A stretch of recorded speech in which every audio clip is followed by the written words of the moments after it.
We're borrowing now $93,000 every second over the last 12 months. We're in real trouble. We're pushing up bond prices. Look at the 10-year yield right now. A lot of that, those pricing is because the United States government is on a borrowing binge. And how do we convince the bond markets that we're serious? Well, you're going to burn one of the, in many ways, last reconciliation budgets. We have to do parts of the SAVE Act. We absolutely need that. But we also need to convince the markets that we're actually going to start to at least make a small attempt to get our fiscal house in order. Yeah, and did you say we're borrowing $93,000 every day?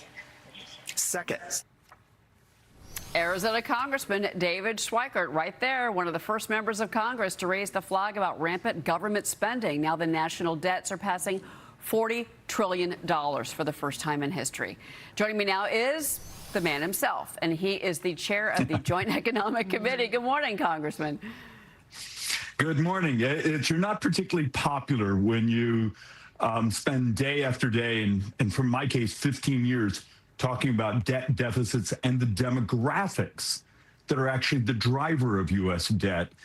And look, when you're over $90,000 a second in borrowing, and the numbers in the future actually get uglier, and it's demographics.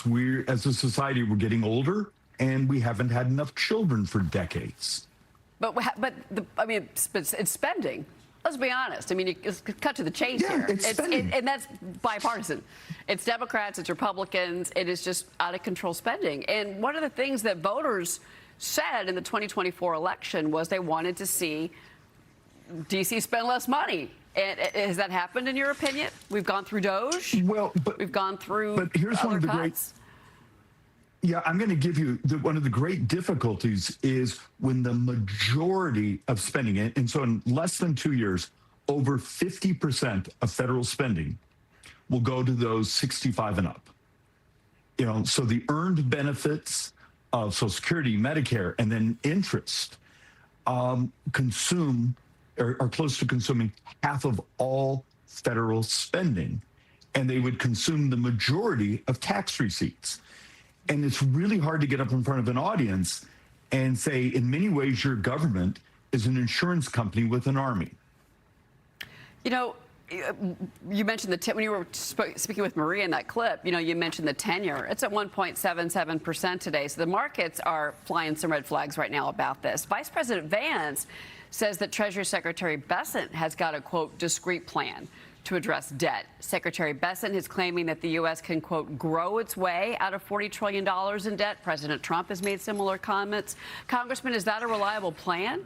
Or do you think that the government should start to be more proactive about this? Oh, no, we have to be dramatically more proactive. Look, the math is the math. And, you know, my calculator doesn't lie. You would have to grow 7.7% every year just to cover the growth in debt and borrowing. And it's demographics. So if you and I balance the budget today, tomorrow we'll have another 10, 13,000 of our brothers and sisters who turn 65 and move into their earned benefits.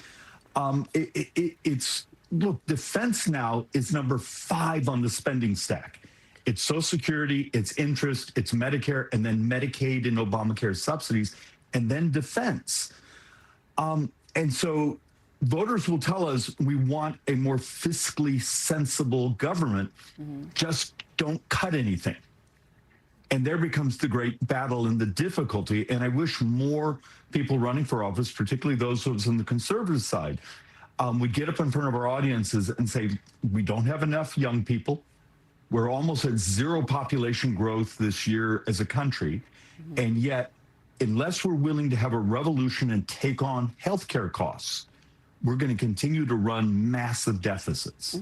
Well, and, you know, I have to say, you know, President Trump has been, I think, very successful in his negotiations with the pharmaceutical companies to get prescription drug prices under control. So I think that there has been movement at that. But, I mean, it's a behemoth of a problem. And I'm glad you're bringing up healthcare costs, especially for the elderly. Go ahead. Behemoth is a brilliant word. Look, you're borrowing about $7 billion a day. And take a look. I love Doge. We actually tried to help on some of the economic modeling with our economists for that project. But the willingness of Congress, the willingness of many of our constituents, the willingness of the bureaucracies to actually enact those cuts, we ended up getting a fraction of a fraction of a fraction of what was identified. It's if you're borrowing about $7 billion a day, about 2.4 trillion when you do all of it this year, this fiscal year. We don't understand, the public doesn't understand, I'm sorry, the media, members of Congress do not appreciate the scale of the problem.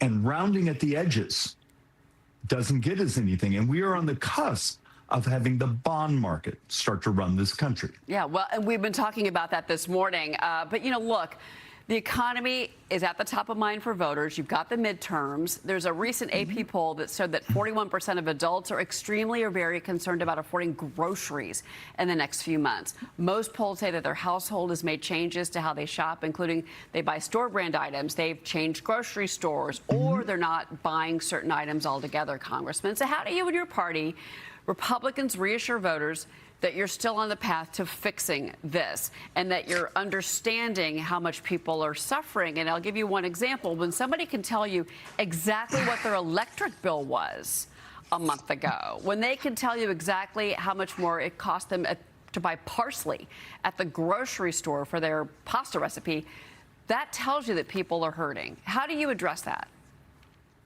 Oh, look, in my area here in Phoenix, the majority of working people are poorer today than they were 5 years ago. And that's a combination of, look, we've gotten wage growth moving up, but not nearly enough to take up for these years of inflation. I believe we need to evangelize free markets, economic freedom, and this concept of, well, we'll subsidize this, we'll regulate this, we'll create barriers to entry so there's no new entries into that market. Maybe we need to go back and be conservatives again and evangelize a free market, because that's ultimately how you create prosperity and deal with these prices. And the way you make lives better is an economy that roars and raises wages. Hard to do that when you're competing with your own government for the available capital that would help finance that growth. Interesting. Well, look, 7.7 GDP and GDP a year. Tough to see that. It's a big problem. You have been on it. You've been talking about it. We always appreciate your time on this program. Congressman David Schweikert, thank you so much for being here again from Arizona. We'll be right back, everybody. You're watching Mornings with Maria. We're live on Fox Business.